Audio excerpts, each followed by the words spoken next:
Combien d'entre vous ont déjà eu un mauvais jour? Avez-vous déjà pensé, j'aurais dû commencer cette journée différemment? Vous savez, ne perdez jamais une journée. Vous savez, vous considérez le temps différemment quand vous vieillissez. Je pense que quand vous avez 20 ans ou 30 ou même 40 ans, vous ne pensez pas trop au temps. Mais il y a quelques années, il s'est trouvé que les 2 tiers de ma vie étaient passés. Et je suis devenue beaucoup plus attentive au temps et au fait qu'il est fou de perdre une journée à sa disposition. Il y a quelque chose d'intéressant concernant le temps. Nous en avons tous la même quantité par jour. Une journée, c'est 24 heures. Et certaines personnes sont très efficaces et productives et d'autres perdent leur temps jour après jour après jour. Et c'est un choix de notre part. Mais il y a une chose concernant le temps. Une fois qu'il est passé, vous ne le récupérez jamais. C'est pour ça que c'est tragique de perdre un jour de votre vie. Et je pense que nous devons vivre chaque jour comme si c'était le dernier jour et le vivre absolument, aussi complètement que possible. Donc, je veux vous donner quelques éléments qui, je pense, vont vous aider à orienter votre journée dans la bonne direction et peut-être l'influencer du début jusqu'à la fin, et j'espère que ça va vous aider dans votre vie.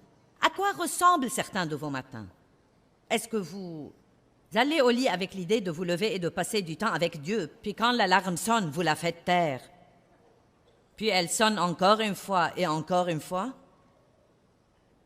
Et puis vous restez trop longtemps au lit, et quand vous vous levez, bien sûr, vous n'avez plus le temps pour rien. Et vous courez partout, et vous êtes pressé, et ça vous rend irritable.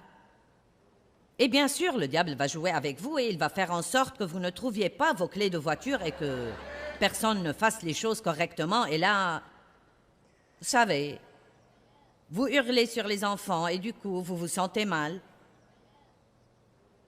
Et votre mère vous appelle pour dire bonjour, et vous vous énervez parce que vous n'avez pas le temps, et vous vous sentez mal encore une fois. Puis vous montez dans la voiture, et quand vous arrivez au travail, vous réalisez que vous avez oublié votre téléphone chez vous, et ça s'ajoute encore à votre frustration, et vous devez retourner le chercher. Mais quand vous arrivez chez vous, vous ne le trouvez pas. Puis il y a des ralentissements sur la route, et vous savez que vous allez être en retard au travail, et vous pensez aux excuses que vous allez donner.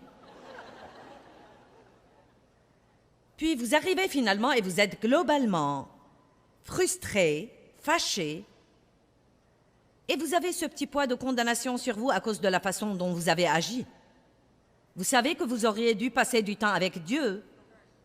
Vous ne l'avez pas fait et la journée entière est devenue un vrai cauchemar.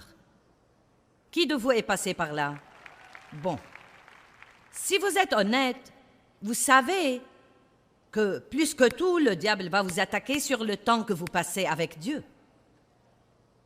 Et la raison pour laquelle il fait cela, c'est que ça a plus de valeur pour vous que n'importe quoi d'autre. Votre temps personnel avec Dieu est plus important que d'être ici dans cette conférence. C'est vraiment la chose la plus importante. Et chaque fois que nous pensons que c'est pareil juste d'écouter un enseignement de quelqu'un sur CD et d'aller à l'église 1 ou 2 fois par semaine ou même d'aller à 2 conférences par an, vous vous trompez. Et je vais vous dire ce que vous obtenez en faisant cela. Ce que vous avez obtenu ici ce week-end, vous avez obtenu des morceaux de quelque chose de grand.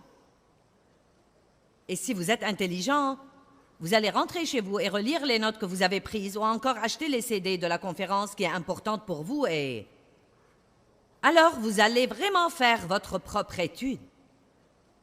Entendre quelqu'un d'autre n'est pas suffisant. Vous devez étudier. Si vous voulez être victorieux, vous devez étudier.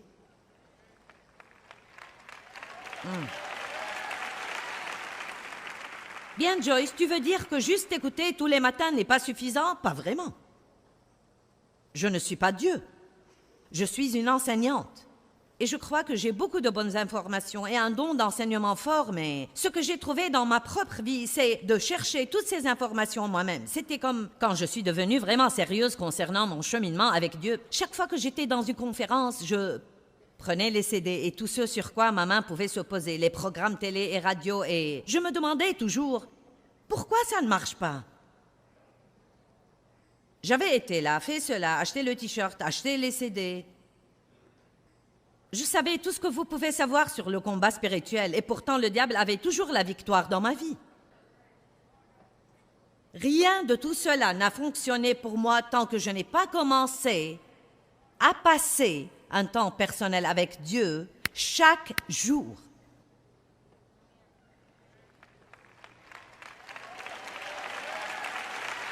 Vous êtes silencieux parce que vraisemblablement beaucoup d'entre vous ne le font pas, et c'est pourquoi vous vous sentez... Beaucoup de gens qui regardent la télé, vous êtes en train de penser « Je vais voir ce qu'il y a sur une autre chaîne ». Le Saint-Esprit est celui qui agence tout pour nous, et plus encore, ça offense Dieu quand nous le tenons à l'écart. Il est plus important que quoi que ce soit d'autre. Jusqu'à ce que vous appreniez ça, vous allez avoir des conditions difficiles. J'aime Psaume 27, verset 4. « Je demande à l'Éternel une chose que je désire ardemment. Je voudrais habiter toute ma vie dans la maison de l'Éternel pour contempler la magnificence de l'Éternel et pour admirer son temple. » Vous avez besoin de lui bien davantage que vous avez besoin de moi ou d'aucun de vos amis. Et je sais que nous avons l'air tous drôles au sujet de ce temps avec Dieu. Je ne pense pas que ce que vous faites ait tellement d'importance pourvu que vous donniez ce temps à Dieu. Juste en lui donnant ce temps, vous êtes en train de dire « Dieu, j'ai besoin de toi. » Maintenant. Chaque matin, c'est un départ à zéro dans votre vie. Les matins sont super et vous pouvez dire « Eh bien, je ne suis pas matinale, mais priez pour surmonter cela et pour arrêter de le dire. » Et vous n'êtes pas matinal parce que vous ne vous couchez pas tôt le soir.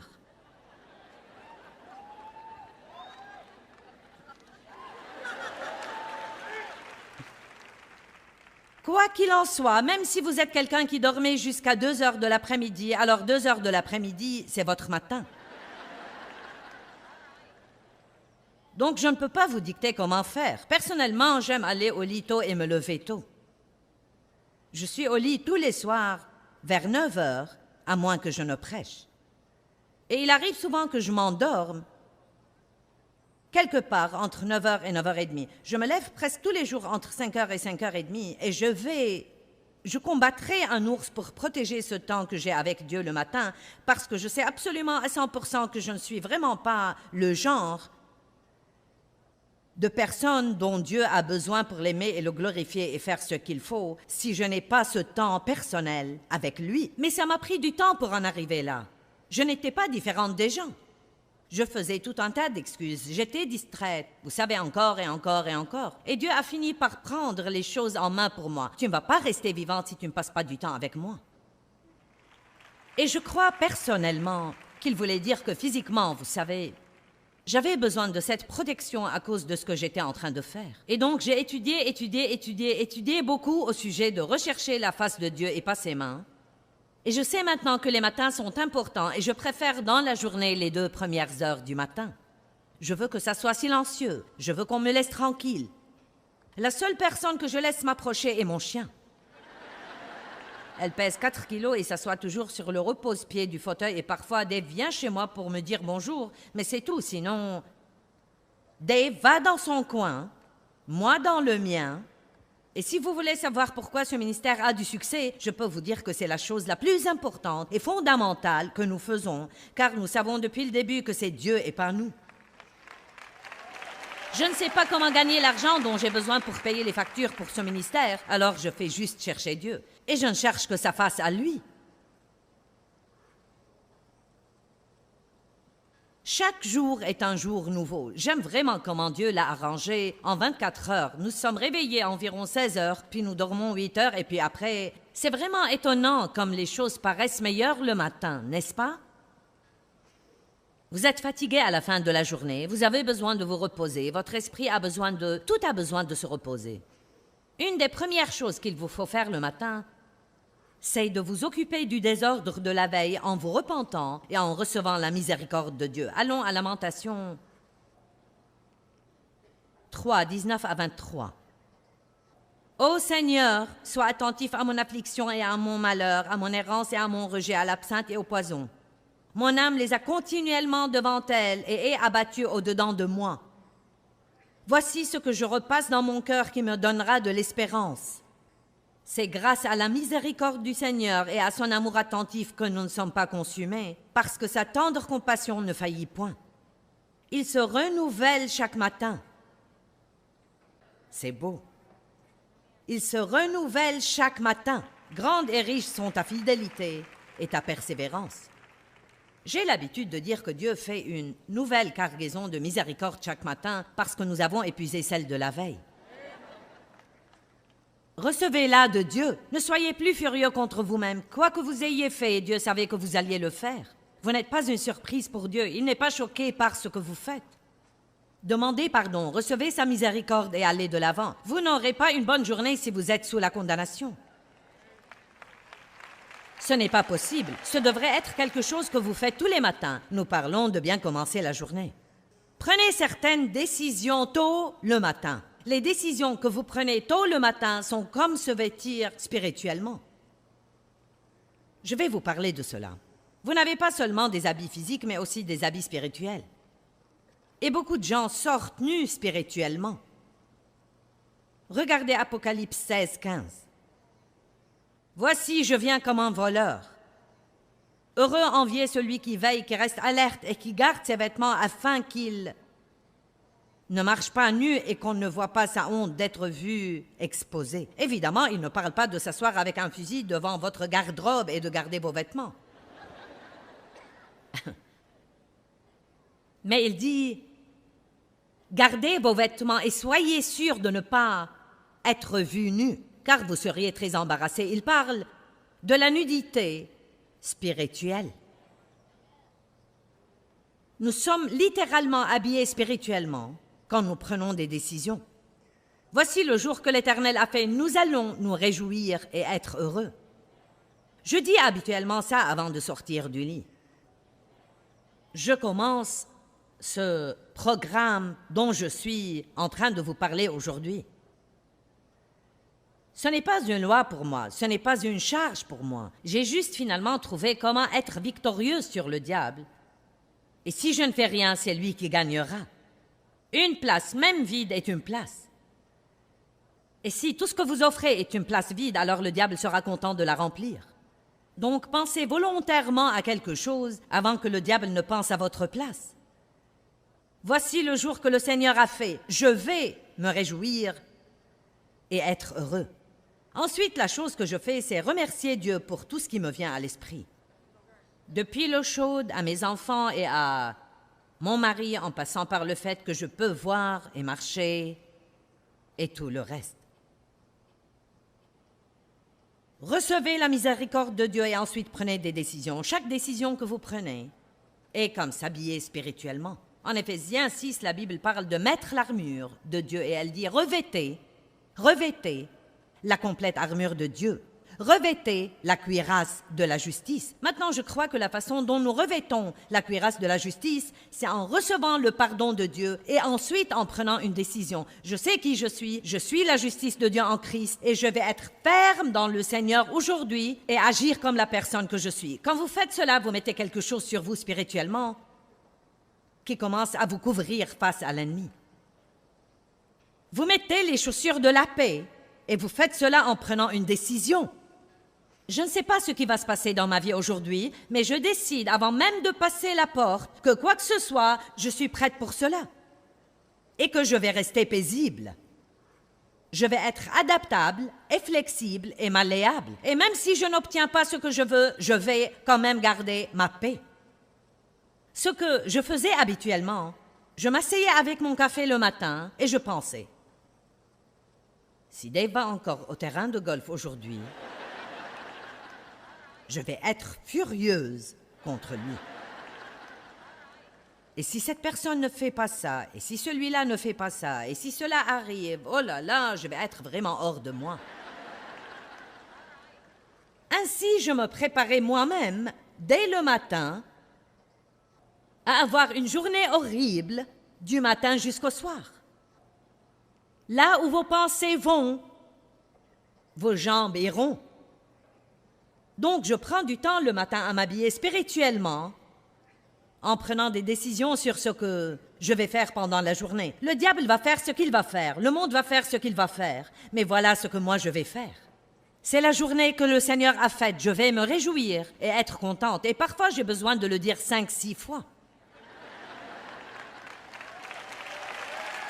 Parfois, ça me prend un petit moment avant de me sentir contente. Dave se lève content, mais moi, je suis un peu... Il est comme « Bonjour, comment ça va ?» Et je suis comme « Chut. »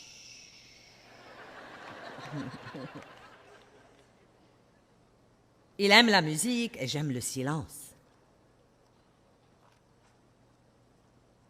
Comment êtes-vous habillé spirituellement aujourd'hui? Avez-vous fait plus attention à votre allure physique qu'à votre allure spirituelle?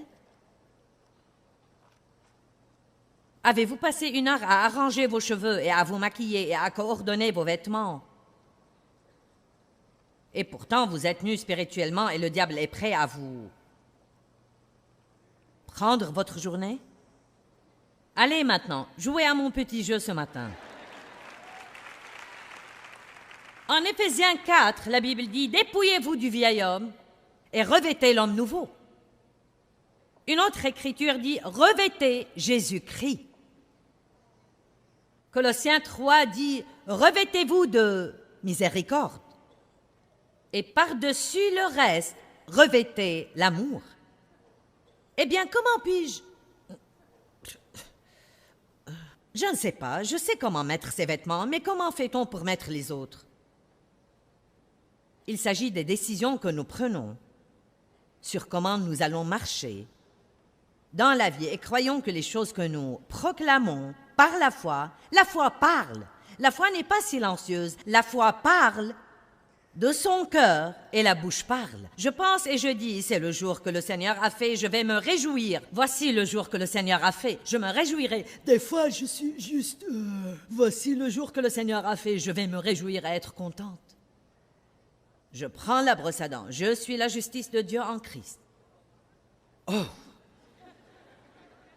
Ça va être une bonne journée. Je m'attends à ce que quelque chose de bon m'arrive aujourd'hui. Je vous dis seulement comment je vis et je dois le faire. Vous pouvez le faire ou pas, mais votre vie va s'améliorer si vous le faites.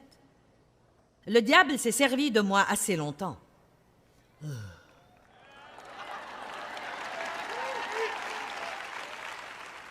Je me demande pourquoi je me sens déprimée.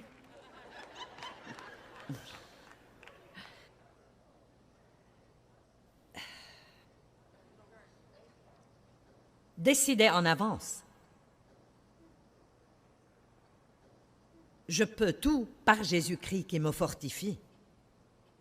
Je suis prêt pour tout. J'ai la capacité de tout faire par Christ qui donne une force intérieure. Nous devons apprendre comment faire. Vous devez commencer par penser exprès.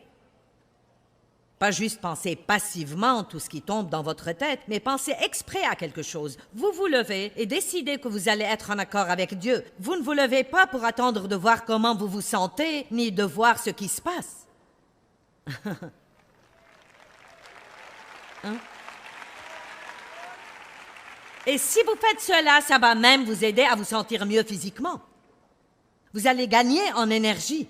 Comment 2 personnes peuvent-elles marcher ensemble sans s'être entendues d'abord? Commencez par vous entendre avec Dieu et ne pas vous entendre avec le diable. Ce n'est pas difficile. Tout le monde peut faire cela. Un enfant de 10 ans peut le faire. Amen? Ce que je vous dis aujourd'hui n'est pas compliqué. Ce n'est pas profondément théologique, mais ça va vous aider. Mettez le casque du salut. Pensez comme un chrétien. N'ayez pas un autocollant et vous comportez comme le diable. Revêtez la justice, revêtez la paix. Élevez le bouclier de la foi. Décidez que vous allez faire des pas de foi et avancer de foi en foi en foi. Commencez chaque journée en remerciant Dieu. Remercier Dieu est important. Le diable déteste quand nous sommes reconnaissants, car il est mécontent à temps plein. Psaume 54. Offre à Dieu un sacrifice d'action de grâce. Accomplis tes vœux pour le Très-Haut. Psaume 104, c'est probablement mon favori. Venez à ses portiques en rendant grâce, à ses parvis en chantant louange. Soyez reconnaissants et dites-le. Soyez reconnaissants et dites-le.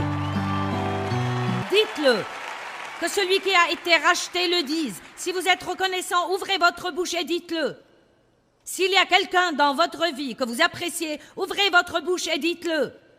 Ne leur dites pas juste leurs défauts, dites-leur ce pourquoi vous êtes reconnaissant. Je parlais avec une fille qui a voyagé avec moi 2 trucs concernant les maris et j'ai dit, tu sais quoi, tout le monde a des fautes, mais si nous méditons juste les bonnes choses. Et j'ai énuméré à peu près 12 choses concernant Dave pour lesquelles je suis reconnaissante. Et il y a quelques trucs dont je me passerai. Mais...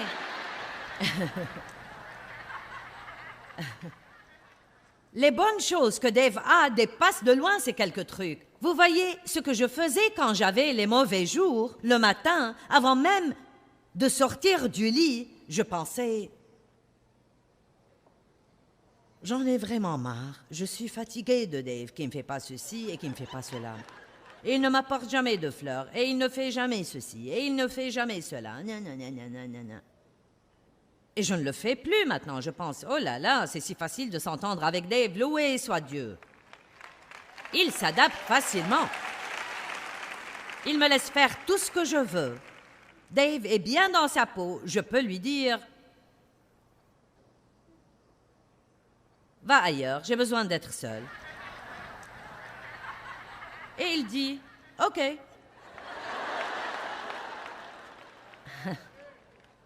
Après 43 ans et demi, vous avez mis en place un bon système. Gardez le mari que vous avez parce que le prochain aussi demandera du travail.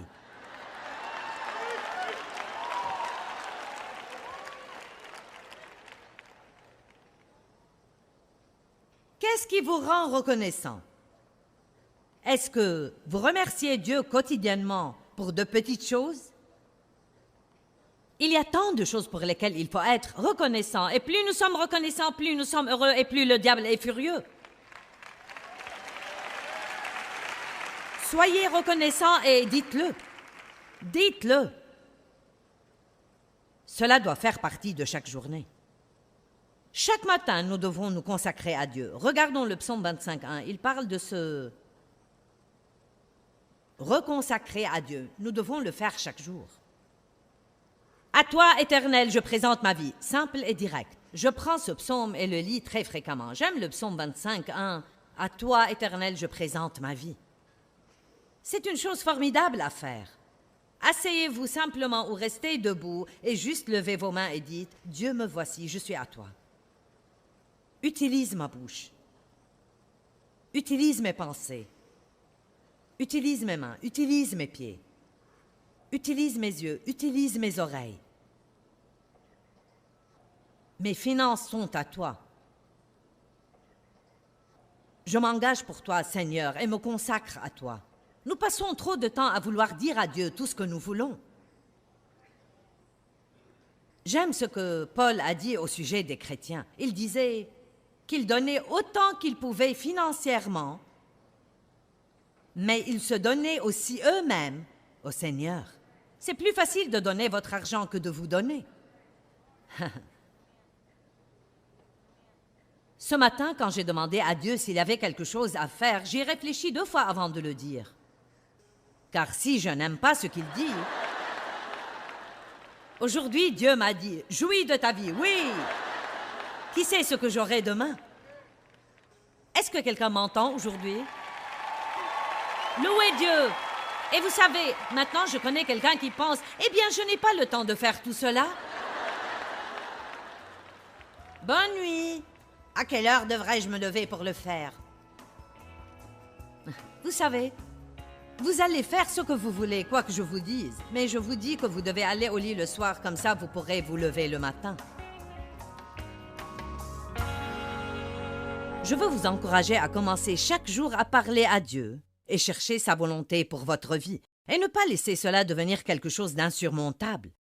Vous savez, nous pensons à la prière parfois comme « Oh, c'est comme ce gros truc ». Vous savez, c'est parler à Dieu. C'est simplement partager avec lui votre cœur. Merci Seigneur, je t'aime. Merci pour cette journée. Je crois que tu vas me garder. Montre-moi ta volonté. Essayez de donner à Dieu vos premiers instants du jour. Et je vous promets que ça va faire une énorme différence dans votre journée entière.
Vous savez, la miséricorde ne veut pas dire ne jamais affronter. Jésus a affronté.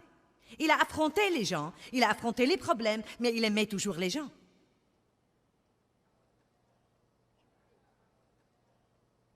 Vous devez apprendre à ne pas vous attendre à ce que tout le monde dans votre vie soit parfait. Car vous savez quoi? Nul de nous n'est parfait. Dans Jean 2, 24 et 25, il y a un verset qui a beaucoup compté pour moi dans ma vie avec Dieu et surtout quand j'essayais d'apprendre à traiter avec les gens. Vous savez, nous avons plus de 900 employés dans notre ministère dans le monde entier. Et quand vous traitez avec 900 personnes, il y a toujours quelqu'un qui fait quelque chose que vous auriez aimé qu'il ne fasse pas. Si vous traitez avec 3 personnes, il y a d'habitude quelqu'un qui fait quelque chose que vous auriez aimé qu'il ne fasse pas. Parfois, si vous traitez avec une seule personne, il y a quelqu'un qui fait quelque chose. Combien d'entre vous reconnaissent que bien s'entendre avec les gens et rester en paix, et rester dans l'amour, et ne pas se mettre en colère, est quelque chose sur lequel vous devez travailler? Nous sommes tous d'accord là-dessus. Donc, nous avons tous besoin de ce message. Mais Jésus lui-même, verset 24, ne se fiait pas à eux. Il parle de ses disciples, parce qu'il connaissait tous les hommes.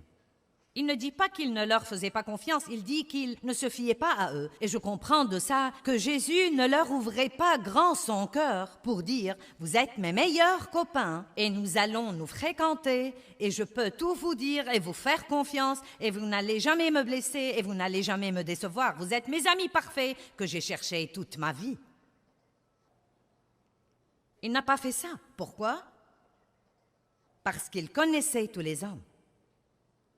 Verset 25. « Et il n'avait pas besoin que quelqu'un rendît témoignage au sujet de l'homme, il n'avait besoin du témoignage de personne au sujet des hommes, car lui-même savait ce qui était dans la nature humaine. » J'aime ça. Vous savez, je crois que si vous pouvez commencer un nouveau travail et vous dire vous-même avant d'y aller, ce travail ne va pas être parfait, mon patron ne va pas être parfait, je ne vais pas travailler avec des gens parfaits, et je ne suis pas parfait.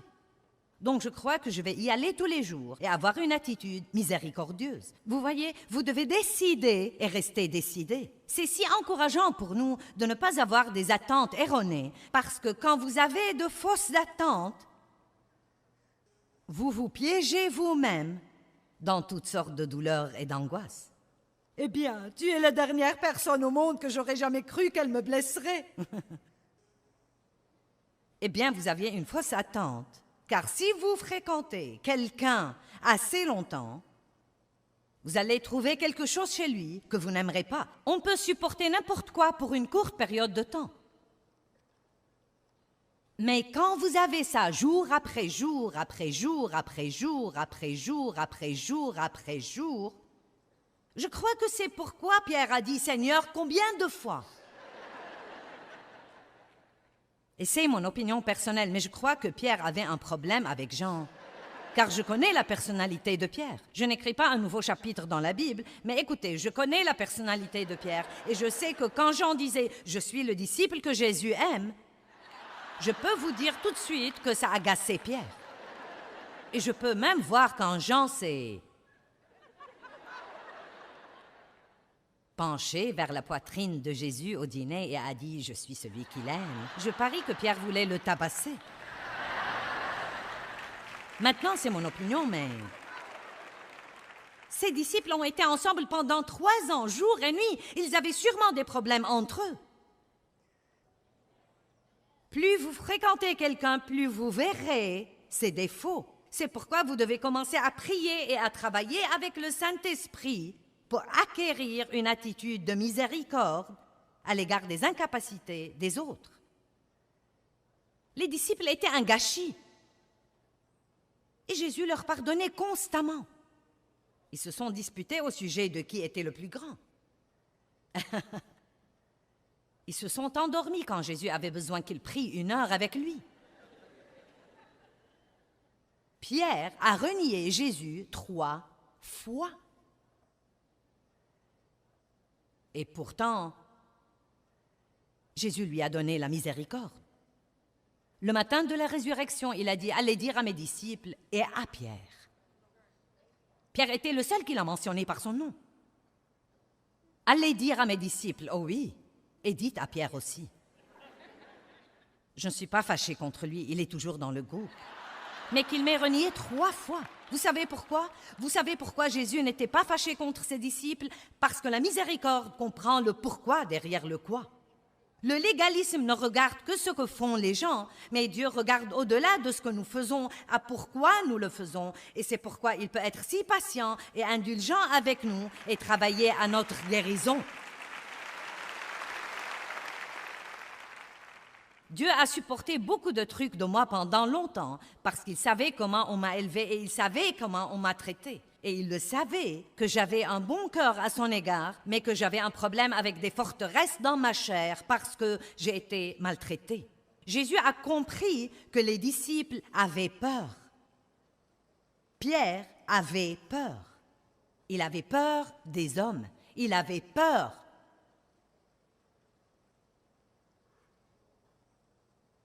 La miséricorde voit le pourquoi derrière le quoi.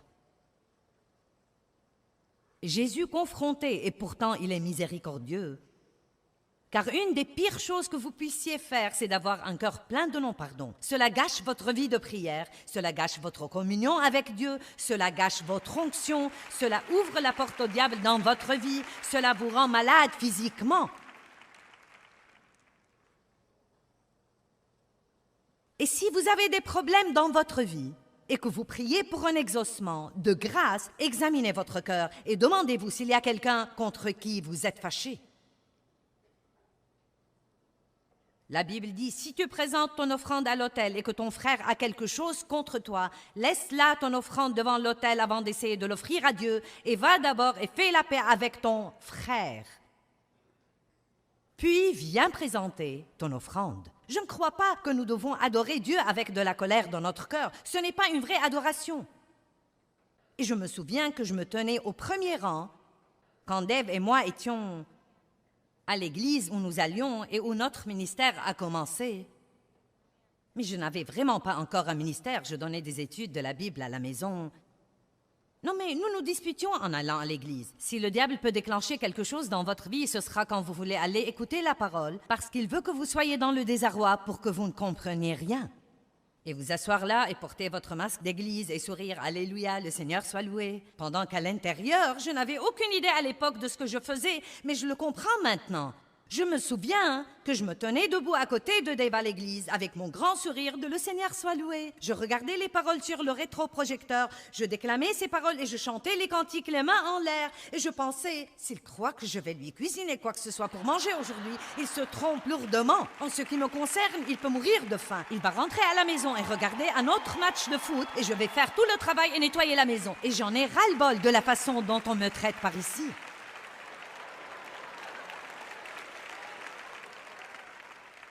Dieu se soucie de l'homme caché du cœur, non pas de la comédie que nous jouons, mais de l'homme caché du cœur.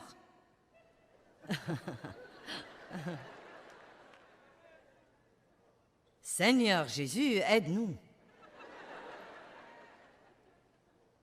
Arrêtez de craindre que quelqu'un ne profite de vous et commencez à obéir à Dieu. Laissez-le vous rendre justice. Laissez-le s'occuper de vos ennemis. Dieu nous rend justice, mais si nous essayons de nous occuper de nous-mêmes, il ne pourra pas s'occuper de nous. Êtes-vous fâché contre votre patron ou contre cette personne au bureau qui a eu la promotion que vous croyez que vous méritiez? Êtes-vous toujours fâché contre vos parents et maintenant ils ont 80 ans et vous ne les appelez toujours pas parce qu'ils ne vous ont pas traité comme il faut quand vous grandissiez? Ne m'obligez pas à sortir là.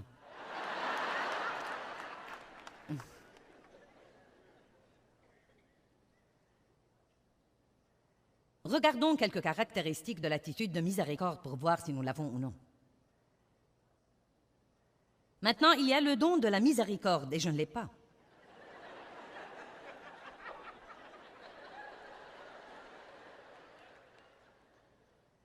J'ai cependant le don de la correction.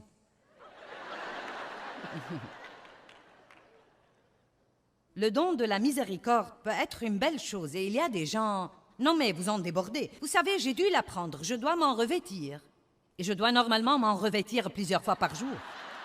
Et je veux que vous sachiez que ce n'est pas parce que vous n'êtes pas particulièrement doué sur ce plan que cela vous dispense de la responsabilité d'apprendre à développer et de travailler avec le Saint-Esprit pour acquérir une attitude miséricordieuse. Nous devons nous revêtir de Christ, nous revêtir de la nature de Christ. Et ce n'est pas parce que vous avez été blessé dans votre enfance et parce que vous craignez que les gens ne vous maltraitent. Cela ne peut pas devenir une excuse pour ne pas acquérir ces belles attitudes que Christ veut que nous acquérions.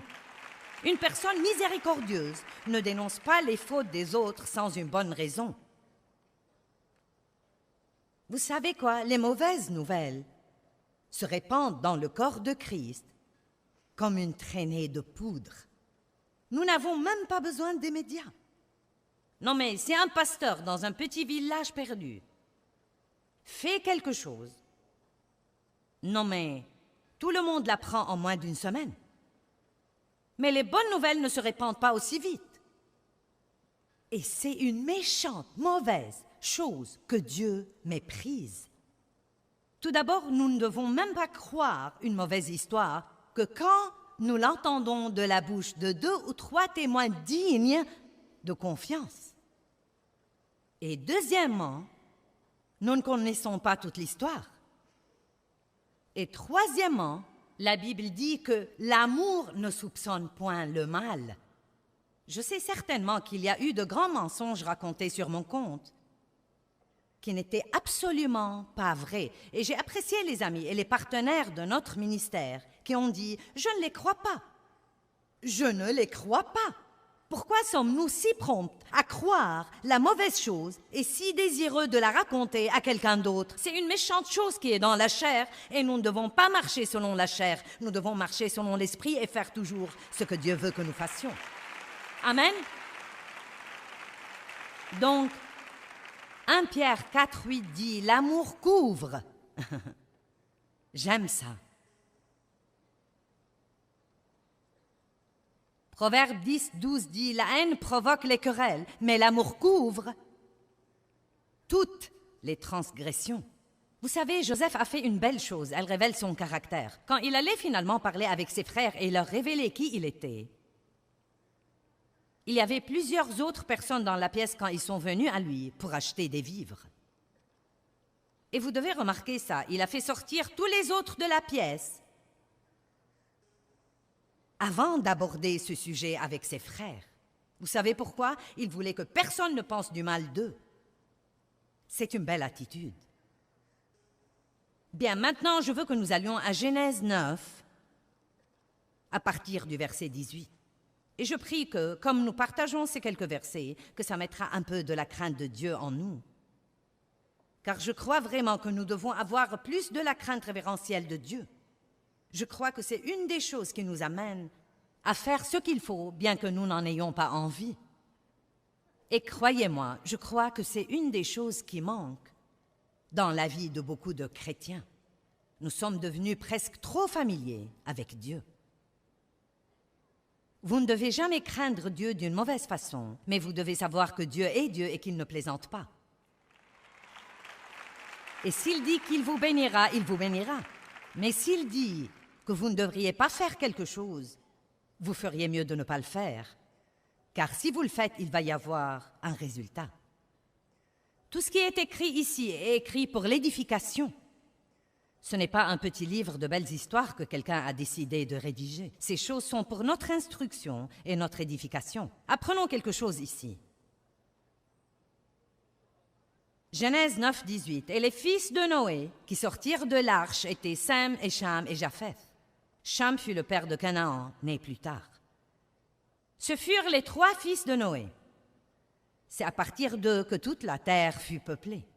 Et Noé commença à être cultivateur et il planta une vigne et il en but le vin et il s'enivra et se trouva nu à l'intérieur de sa tente. Bien, Noé a été sur cette arche longtemps. Je crois qu'il a pensé qu'il était temps de faire la fête. Il a cultivé une vigne, il en a fait du vin, il a bu plus qu'il ne devait. Il paraît qu'il a été vraiment ivre parce qu'il a ôté ses vêtements et s'est trouvé nu. Juste pour m'assurer que vous êtes avec moi. Maintenant, faites attention. Et Cham, père de Canaan, vit la nudité de son père et il en informa ses 2 frères. Il leur dit, « Vous n'allez pas croire ce qu'a fait papa. Il est ivre-mort et couché tout nu là-dedans. »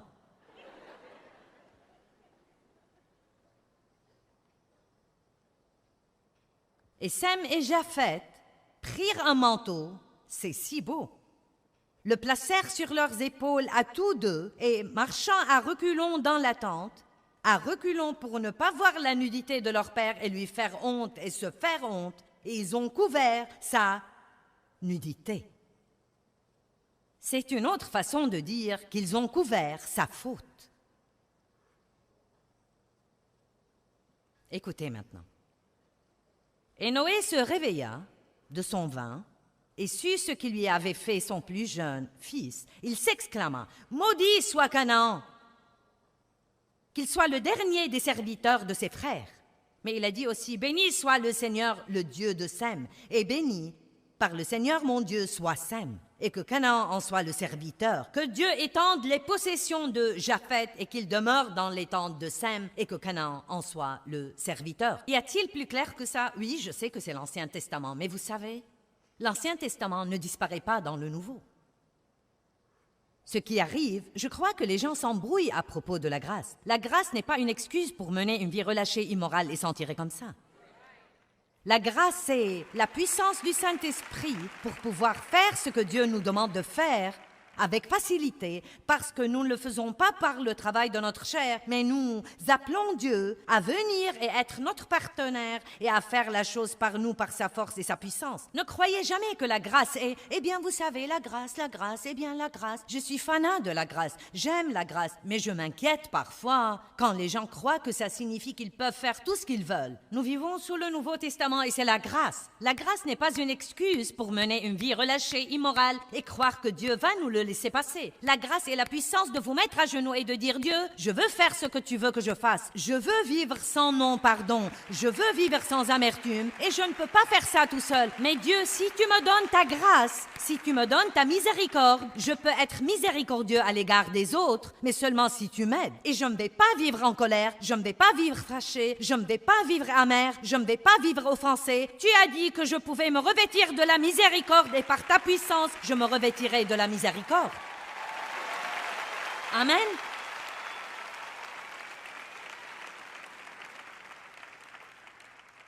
Une autre chose que la Bible dit dans Matthieu 18 est que s'il y a quelque chose entre vous et votre frère, si votre frère vous a offensé, d'abord, que tout le monde dise d'abord, allez trouver votre frère en privé.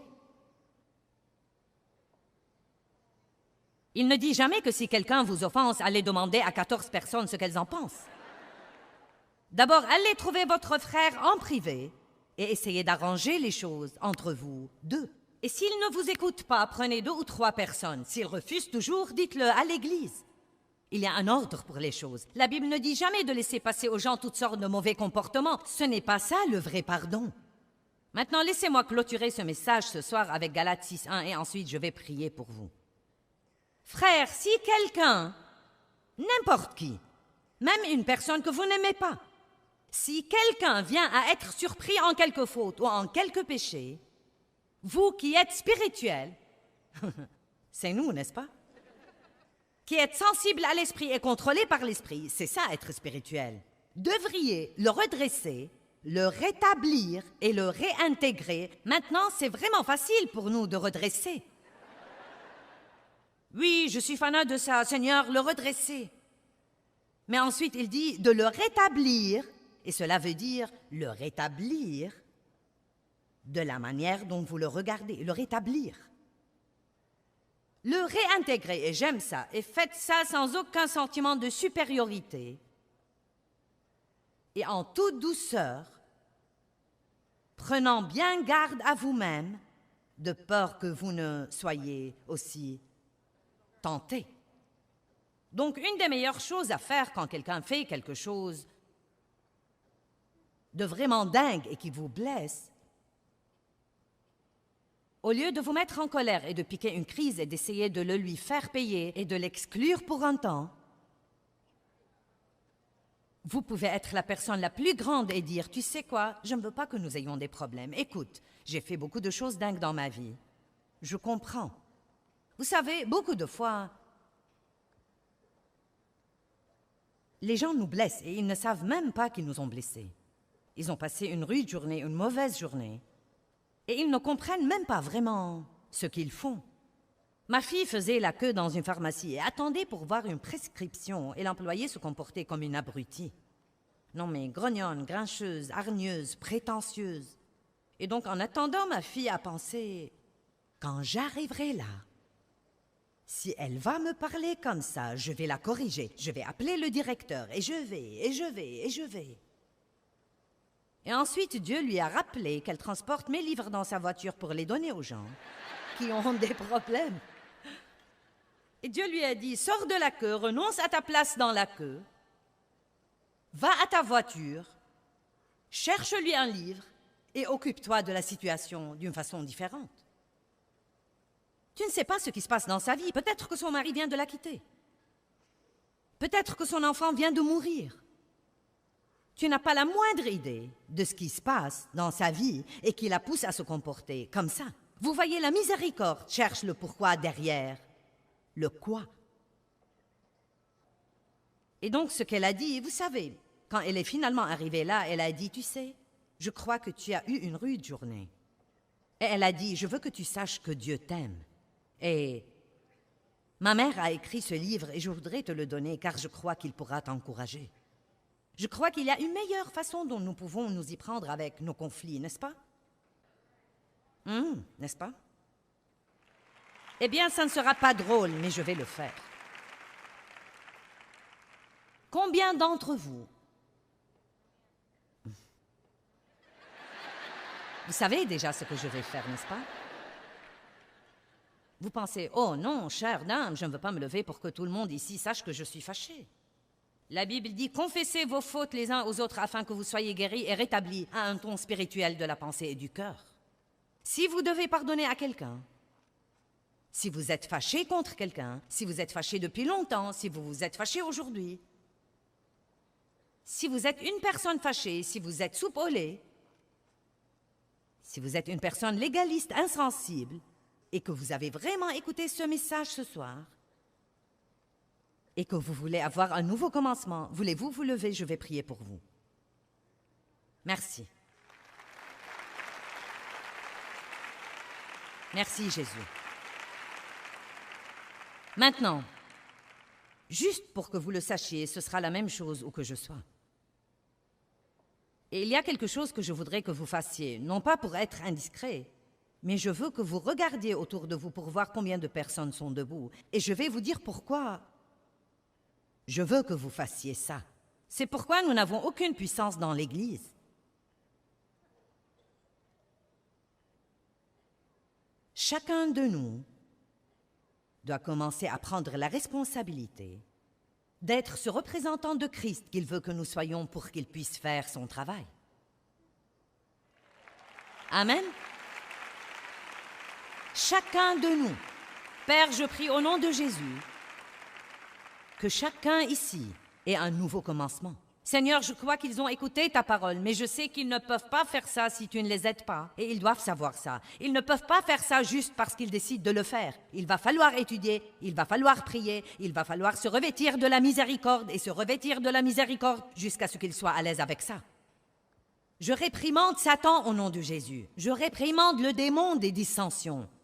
Je réprimande toute l'amertume et la haine et le non-pardon et la colère. Et je prie, Seigneur, que nous désirions plus que tout être comme toi.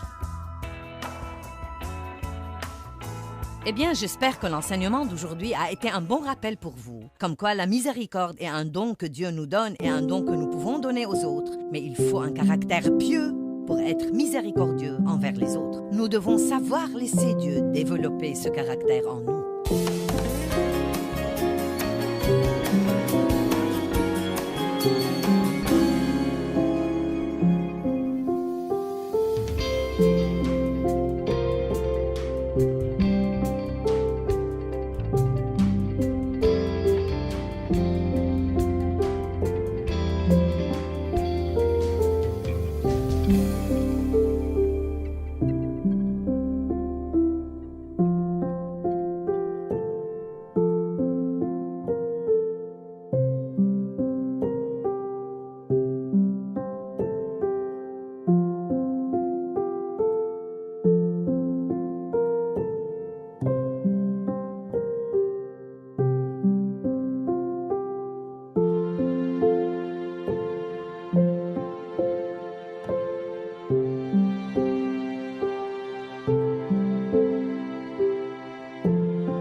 Est-ce que vous savez que les limites peuvent vous aider à mener une vie meilleure et beaucoup plus paisible?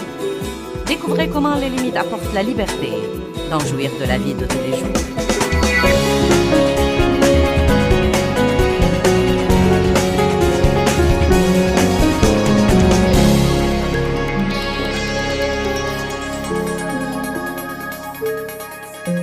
Je crois qu'il y a un moyen de vivre et d'être en sécurité, mais il y a aussi des moyens de nous mettre vraiment en danger.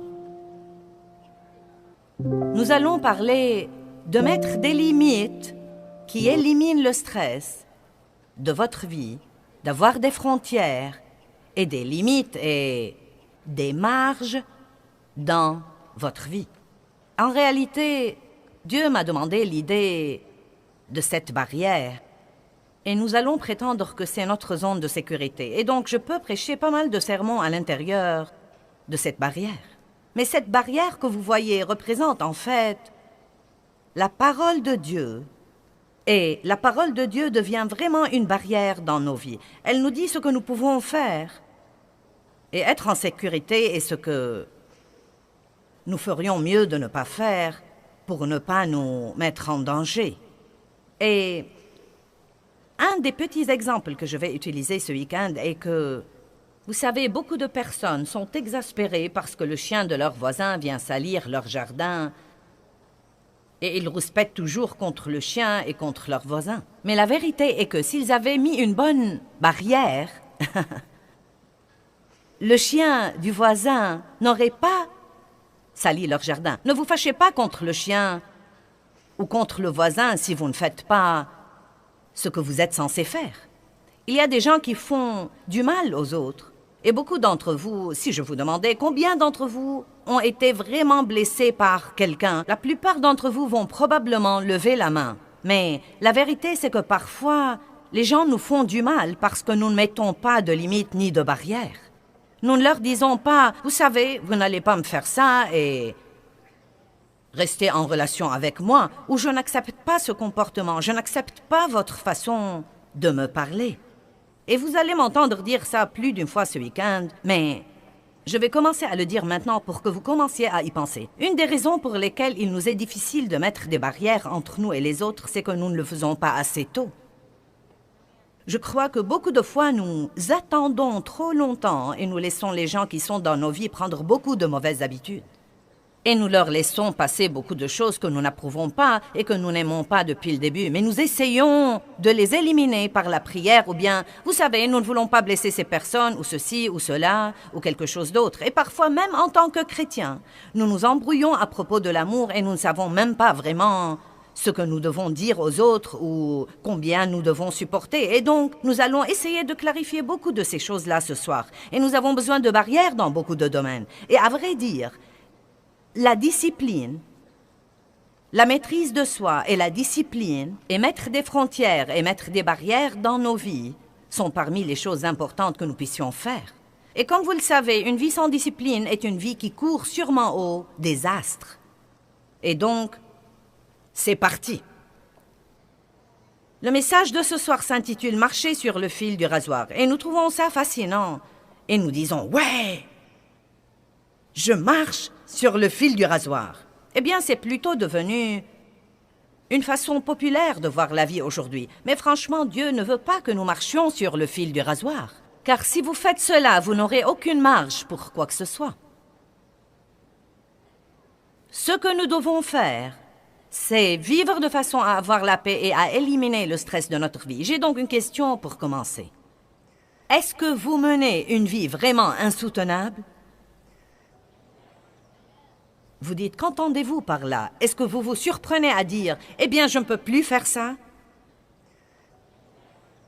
Je ne peux pas continuer comme ça?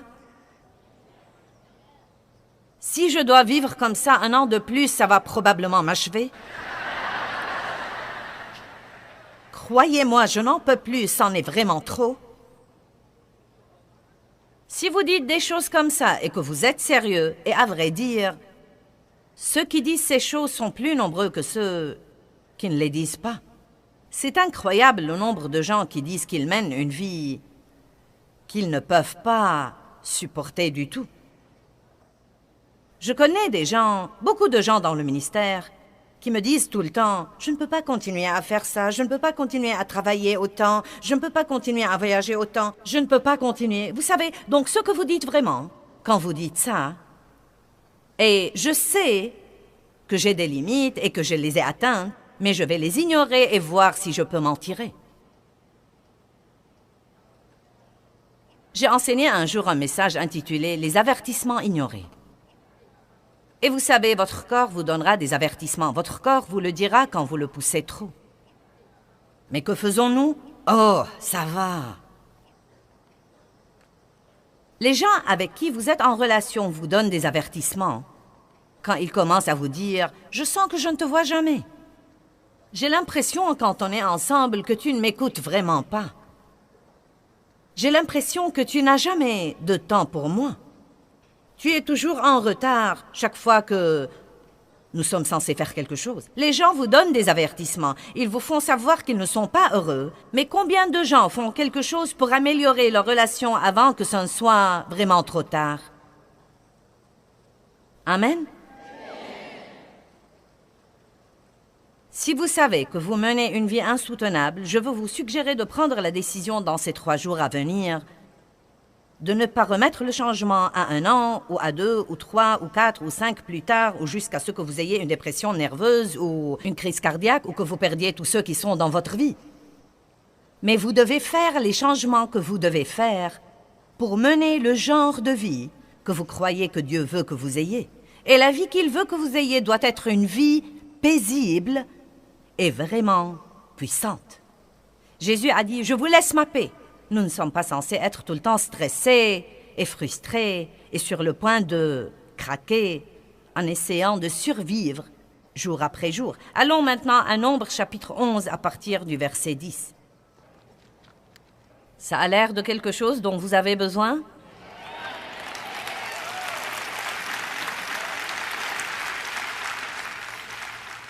Mettre des limites qui éliminent le stress de votre vie.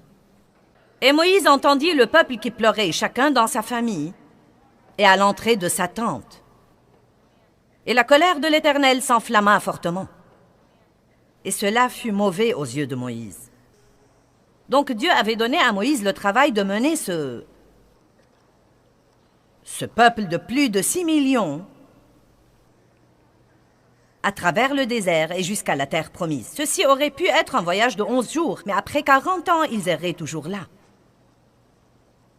Et une des raisons était que chaque fois que les choses n'allaient pas comme ils le voulaient, ils étaient déprimés. Et donc les voilà qui pleuraient de nouveau dans toute la terre, parce que les choses allaient mal. Ils avaient des épreuves, des tribulations, et ils avaient des ennemis. Les choses étaient difficiles, et Moïse en avait vraiment assez. Et il a dit au Seigneur, « Pourquoi affliges-tu ton serviteur? Et pourquoi n'ai-je pas trouvé grâce à tes yeux que tu aies mis sur moi la charge de tout ce peuple? Est-ce moi qui ai conçu ce peuple? Est-ce moi qui l'ai enfanté pour que tu me dises, porte-le sur ton sein comme le nourricier porte un enfant, jusqu'au pays que tu as juré de lui donner? Où prendrais-je de la viande pour donner à tout ce peuple? Car ils pleurent auprès de moi en disant, donne-nous de la viande à manger. » Regardez le verset 14. Je ne puis pas à moi seul porter tout ce peuple, car il est trop pesant pour moi. Maintenant, la raison pour laquelle je soulève cette question, c'est que c'est très démodé dans notre culture américaine d'aujourd'hui de dire « j'en ai assez et je ne peux plus supporter ». Je crois que beaucoup de fois, malgré tout ce que nous faisons, nous croyons que nous devons être capables de faire tout et nous regardons tous les autres qui semblent pouvoir faire tant de choses en même temps. Et vous savez, la dame qui peut travailler à plein temps et élever 5 enfants et gérer sa maison et être dans le comité d'école et être dans le comité d'église. Et nous pensons, je devrais être capable d'être comme ça. Il se peut qu'il y ait des personnes qui soient particulièrement douées pour faire beaucoup de choses comme ça. Mais les gens ne sont pas tous pareils et vous feriez mieux de trouver votre zone de confort et d'apprendre à y vivre Sinon, vous n'allez jamais jouir de votre vie et vous allez finir par vous rendre malade et ruiner toutes vos relations. J'ai un flash info pour vous. Vous n'êtes pas censé être comme quelqu'un d'autre ou rivaliser avec quelqu'un d'autre. Vous devez être la personne que vous êtes et ne pas vous en excuser.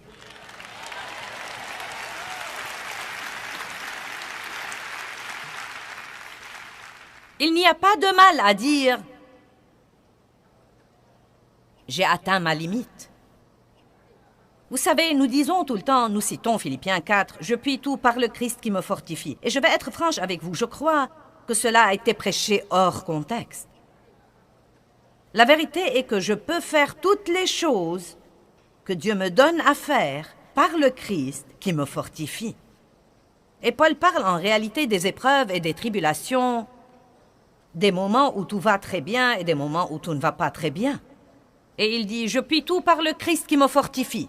Car la Bible nous promet que, quel que soit ce qui vient contre nous, Dieu va nous donner la capacité de le supporter et il va nous montrer le moyen d'en sortir. Mais nous utilisons ce verset pour dire que nous pouvons avoir 3 emplois et faire ceci et faire cela et faire ceci et cela et quelque chose d'autre sans jamais nous reposer et sans jamais dormir et en maltraitant notre corps. Je puis tout par le Christ qui me fortifie.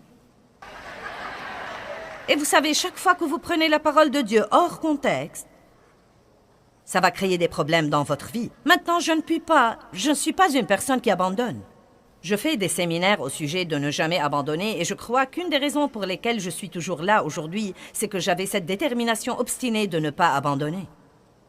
Mais je dois cependant vous dire que vous ne pouvez pas aller au-delà de ce que Dieu vous a appelé à faire. Et vous ne pouvez pas aller au-delà de la grâce de Dieu sur votre vie. Et si ce que vous faites est la volonté de Dieu, il devrait y avoir la grâce, c'est-à-dire sa puissance, qui vous permet toujours de le faire facilement et en ayant toujours la joie. Nous ne sommes pas censés lutter avec tout ce que nous faisons. Et tout n'est pas censé être dur et nous ne sommes pas censés toujours nous pousser. Il y a un temps pour se pousser et il y a un temps, vous savez, pour s'avancer. Mais tant de gens vivent comme ça parce qu'ils essayent de se maintenir au niveau d'une certaine idée que nous avons aujourd'hui dans notre société ainsi que dans notre culture et qui tue en réalité la plupart des gens. Amen? Vous êtes tous comme...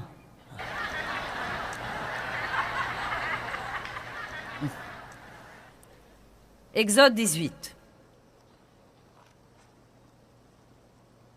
Écoutez-moi bien. Y a-t-il quelqu'un que vous connaissez et que vous aimez et respectez, qui est un bon ami à vous, qui vous dit que vous devez faire des changements radicaux dans votre vie? Non, mais est-ce que quelqu'un vous a dit que vous feriez mieux de commencer à mieux vous occuper de vous-même? Est-ce que quelqu'un vous a dit ça? Pas assez d'entre vous? Je vais donc vous le dire moi-même. Est-ce que quelqu'un vous a dit que vous devriez dormir plus, que vous devriez manger mieux, que vous devriez vous reposer davantage, que vous devriez... Bien. Vous savez, je crois que Dieu parle par les gens et pas nécessairement par les gens chrétiens. Il a parlé, par exemple, à un prophète par Hanan.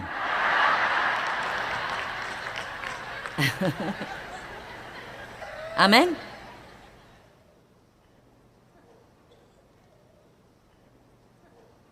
Et Dieu a parlé à Moïse par son beau-père. Vous voyez, Moïse était un de ces gens-là, je crois.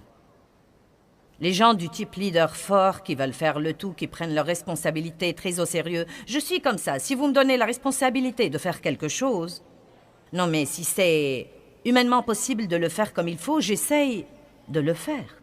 Je suis une fanat de faire mon devoir et de faire ce que je promets de faire. Et ce sont de bonnes qualités et de bons traits de caractère. Mais je peux aussi vous dire que quand j'ai commencé ce ministère par le leadership de Dieu en 1976, j'ai donné des études de Bible à la maison pendant 5 ans et j'ai travaillé dans le ministère de quelqu'un d'autre pendant 5 ans. Et ensuite, pendant les 22 dernières années, nous avons voyagé et nous sommes passés à la télé. Et vous savez, non mais croyez-moi, c'est agréable de dire « Eh bien, vous savez, nous sommes à la télé dans le monde entier. » Il suffit d'un bip pour le dire comme ça. Psst, vous savez. Mais, Seigneur, aie pitié, non mais ce qu'il a fallu pour le faire, Non mais l'effort et le travail et la foi et le jugement et les critiques et les malentendus, vous savez, toutes ces choses différentes. Et vous savez, j'ai dû bien apprendre à laisser Dieu être Dieu et à ne pas essayer de faire que les choses se produisent en dehors de leur timing. Et toutes les choses que vous traversez vous aussi. Mais je vais vous dire quelque chose dont je ne suis pas fière, mais c'est absolument vrai. Je suis dans le ministère depuis 32 ans et probablement les 20 premières années où j'étais dans le ministère, je me sentais mal fichue physiquement la plupart du temps. Et je courais chez les médecins, et j'essayais ceci et cela, et je prenais toutes les pilules et les vitamines et tous les trucs naturels qui me tombaient sous la main. Et les médecins me disaient parfois, « Eh bien, tu sais, c'est juste le stress. » Un médecin, j'étais chez lui durant 5 minutes et il m'a dit, « Tu es une personne plutôt intense, n'est-ce pas? »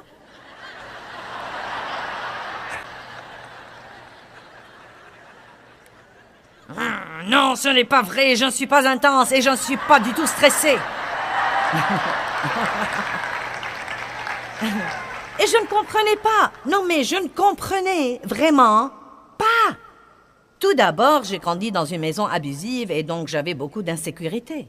Je ne me suis pas rendu compte que bien que Dieu m'ait appelé au ministère, j'avais toujours quelques mauvais motifs et quelques mauvaises façons de penser parce que je tirais mon estime et je tirais ma valeur de ce que je faisais.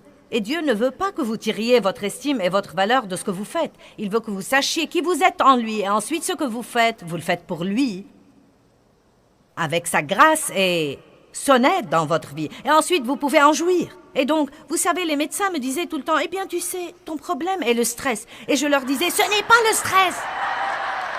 Non, mais cela m'exaspérait parce que je ne savais même pas. Je croyais que le stress voulait dire que je ne savais pas m'y prendre avec la vie.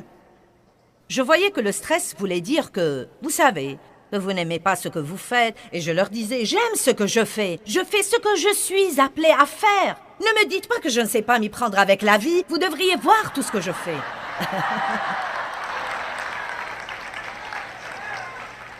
Mais après 20 ans de croire qu'ils étaient tous fous, ce qu'il y a d'intéressant, c'est que personne d'autre ne savait ce que je ressentais. J'ai juste continué à me pousser et à m'avancer. Non, mais je voyageais et je faisais des réunions et... Non, mais vous savez, nous faisons environ 13 conférences par an ici aux États-Unis et nous allons à l'étranger 3 fois par an. Et je fais des séminaires et d'autres choses comme ça et beaucoup de télé. Mais il y a eu un temps où je faisais 36 conférences par an, c'est-à-dire que je faisais 3 conférences tous les mois. Maintenant, vous savez quoi? C'était idiot. Non, mais la seule chose que je peux dire, c'est que c'était vraiment idiot. Et ensuite, entre ces choses-là, je faisais des séminaires. Vous savez, j'y repense et je me dis... Si ce n'était la miséricorde de Dieu, je serais morte. Vous savez, mon cœur était juste. Mais bien que votre cœur soit juste, vous ne pouvez pas violer les lois spirituelles de Dieu et ses lois de santé et ses lois de repos et ne pas payer le prix. Épaphrodite était un homme qui voyageait avec Paul et il est tombé malade pour avoir travaillé dur dans le ministère. Et donc, ce n'est pas parce que vous êtes pasteur ou enseignant de la Bible ou quoi que ce soit. Vous devez donc toujours vivre selon les directives de la parole de Dieu si vous voulez vivre en sécurité. Et je crois personnellement que nous n'avons pas idée dans ce pays à quel point notre vie est déséquilibrée. Croyez-moi, quand vous allez dans d'autres pays du monde, les gens vivent à un rythme beaucoup plus lent et, vous savez, ils prennent de petits sommes, ils font la sieste l'après-midi. Vous savez, ils ne travaillent pas 7 jours sur 7, ils ne sont pas disponibles 7 jours sur 7, 24 heures sur 24. Ils ne portent pas de radiomessager, de téléphone cellulaire, d'ordinateur portable et tout ça. Non mais dites-moi, que faisons-nous à nous-mêmes? Que faisons-nous à nous-mêmes? Non mais aujourd'hui, si quelqu'un ne peut pas vous trouver pour 5 minutes, il agit comme si c'était la fin du monde. Eh bien, où est-ce que tu étais? Je t'ai appelé 2 fois et tu n'as pas répondu à ton téléphone.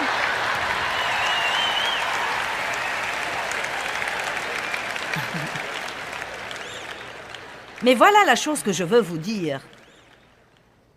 Écoutez-la, s'il vous plaît. Le monde ne va pas changer. Le diable ne va pas changer.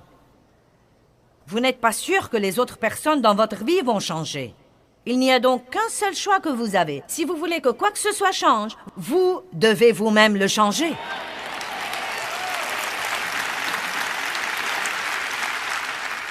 Et je veux aussi vous dire très franchement que quand vous le changerez, beaucoup de gens n'aimeront pas ça. Mais quand vous vous tiendrez devant Dieu, vous ne répondrez de personne à part vous-même. Et si vous vivez pour plaire aux gens, le jour où vous craquerez, ces gens-là seront trop occupés pour venir à votre chevet et vous visiter. Et pour ceux d'entre vous qui croient qu'ils n'ont pas le temps, que je vous dise, l'homme qui a une crise cardiaque a tout à coup beaucoup de temps. Et pour ceux d'entre vous qui consacrent chaque heure de leur journée à essayer de gagner plus d'argent et de posséder plus de trucs, et vous travaillez beaucoup trop, et vous vous laissez entraîner dans ce système fou, quand vous serez sur votre lit de mort, vous n'allez pas demander votre solde bancaire. Ça ne va pas vous intéresser, vous allez vouloir votre famille, vos amis, et si vous ne prenez pas le temps de nouer des relations maintenant, écoutez-moi bien, vous ne pouvez pas avoir de bonnes relations sans investir un temps de qualité. J'ai entendu ça et je l'ai trouvé très intéressant. Écoutez ça. Toutes nos relations dans la vie sont nourries dans la marge de notre vie personnelle. Et votre marge est le temps que vous avez entre vos différentes activités. Comme, quelle est la marge que vous avez le matin avant de quitter la maison pour courir au travail? Quelle est la marge que vous laissez entre les rendez-vous? Quelle est la marge que vous laissez pour pouvoir vraiment passer un temps de qualité avec votre famille pendant la soirée? Combien de gens aujourd'hui ont des repas de famille? On n'en entend plus parler. Une des choses dont mes enfants se souviennent, c'est que tous les soirs, quand ils étaient petits, nous nous mettions à table et nous avions notre repas de famille. Je me rends compte que les temps ont changé. Mais vous savez, nous devons juste arrêter d'utiliser cette excuse. Eh bien, les temps ont changé, les temps ont changé, les temps ont changé. Vous savez quoi? Dieu n'a pas changé. Il n'a pas changé. Et je ne vous donne pas une règle comme quoi vous devez avoir un dîner de famille tous les soirs, mais je dis tout simplement, quand vous y pensez, vous ne nourrissez pas vos relations au travail. Vous ne nourrissez pas vos relations quand vous courez d'un rendez-vous à l'autre. Donc le seul temps que nous avons vraiment dans notre vie pour bâtir et nourrir et cultiver nos relations, c'est dans les marges de notre vie. Et c'est désolant que tant de gens n'ont aucune marge. Nous courons d'une chose à une autre, à une autre, à une autre, à une autre, à une autre. Et ensuite, quand nous sommes avec les personnes que nous aimons, nous sommes si stressés que nous rouspétons contre tout le monde. Je prêche bien, vous feriez donc aussi bien de m'applaudir.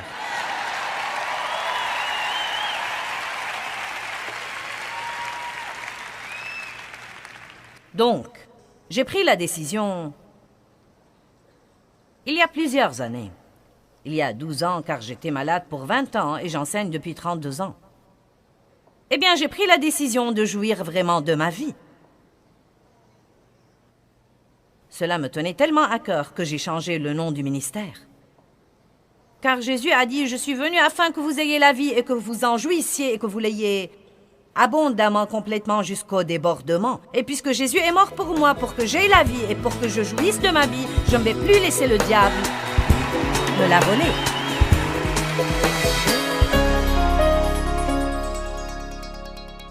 Eh bien, les frontières sont vraiment la façon de Dieu de nous protéger si nous les comprenons et si nous les observons. Et je veux vous enseigner tout ce que je peux vous enseigner sur les frontières et sur la vie dans ce que j'appelle la zone de sécurité de la vie.